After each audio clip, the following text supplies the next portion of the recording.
ఈ రోజు ఉదయం 5:30 నుంచి ఇప్పటి వరకు కూడా నిజాంవల్లి కాలనీ కదిరి టౌన్ లో నాకాబందీ ఏర్పాటు చేయడం జరిగింది. ఈ నాకాబందీలో డీఎస్పీ నేను, 2 సిఐలు, 7 మంది ఎస్ఐలు, దాదాపుగా 110 మంది సిబ్బంది పాల్గొనడం జరిగింది.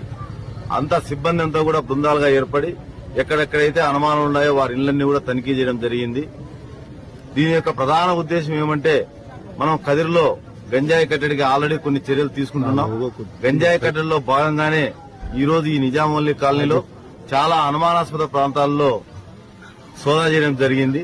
ఈ సోదాల్లో భాగంగా సుమారు 65 వెహికల్స్, రికార్డు లేని 2 వీలర్స్, 15 ఆటోలు, ఒక ట్రాక్టర్ కూడా సీజ్ చేయడం జరిగింది. ఆ రికార్డ్స్ అన్ని కూడా వెరిఫై చేయడం జరుగుతుంది. ముఖ్యంగా ప్రజలకు విజ్ఞప్తి ఏమనగా, అపరిచిత వ్యక్తుల నుంచి ఏదైనా 2 వీలర్స్ కొనడం గాని లేకపోతే మార్టిగేజ్ కుదువ పెట్టుకోవడం గాని చేయరాదు. ఎందుకంటే ఆ వెహికల్ వాళ్ళకి ఏ విధంగా వచ్చింది వాళ్ళకి తెలియదు. అందువల్ల ఈ కొన్నవారు ఇబ్బందులకు గురవుతారు.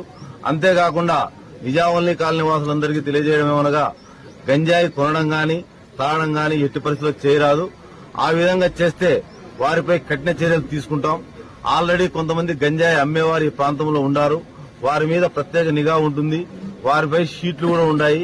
అయితే మా పై అధికారుల ఆదేశాల మేరకు వారి యొక్క ప్రవర్తన బాగుంటే గమనించి రాబోయే డిసెంబర్లో ఆ షీట్లు కూడా తీసేయడానికి మా అధికారులతో చర్చిస్తామని మీ ముఖంగా